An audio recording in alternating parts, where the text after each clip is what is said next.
আসসালামু আলাইকুম এভরিওয়ান, কি অবস্থা সবাই? কেমন আছেন? আশা করি সবাই অনেক বেশি ভালো আছেন। তো গাইস, আজকে যাচ্ছি আমাদের গন্তব্যের স্থানে। তো আমি এখন বাহিরে বের হয়ে পড়লাম যাত্রীদের সাথে দেখা করার জন্য। তো অবশেষে চলে আসলাম, এখান থেকে সবাই এক হয়ে আবার চলে যাচ্ছি আমাদের গন্তব্য স্থানে।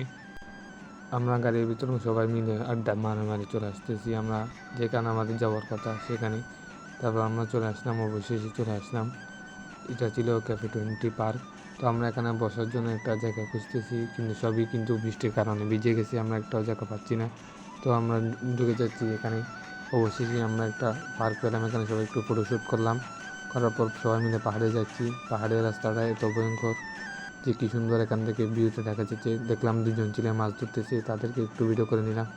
এটা ছিল আগের ঝর্ণা, এখন কিন্তু বৃষ্টির কারণে এটাতে পানি পড়ে না, সেজন্য পাহাড়ের রাস্তাটা অনেক ভয়ঙ্কর। বৃষ্টি হওয়ার কারণে সবই পিছলা হয়ে গেছে। আপনারা আসতে একটু সাবধানে আসবেন। আমরা এখান থেকে ওখানে চলে যেতে হবে, দেখতে পারেন। তো বিকালের ভিউটা অনেক সুন্দর ছিল। তো একটু গরম লাগলো, সব আইসক্রিম খেলাম। আইসক্রিম খেয়ে সব প্ল্যানিং করতেছি আবার আমরা একটা রেস্টুরেন্টে গিয়ে খাবো, তারপর বাসায় চলে যাব। তো আমরা পেট ভরে সবাই রেস্টুরেন্টে খেলাম। অবশ্যই সবার সাথে দেখা করে চলে যাচ্ছি বাসায়।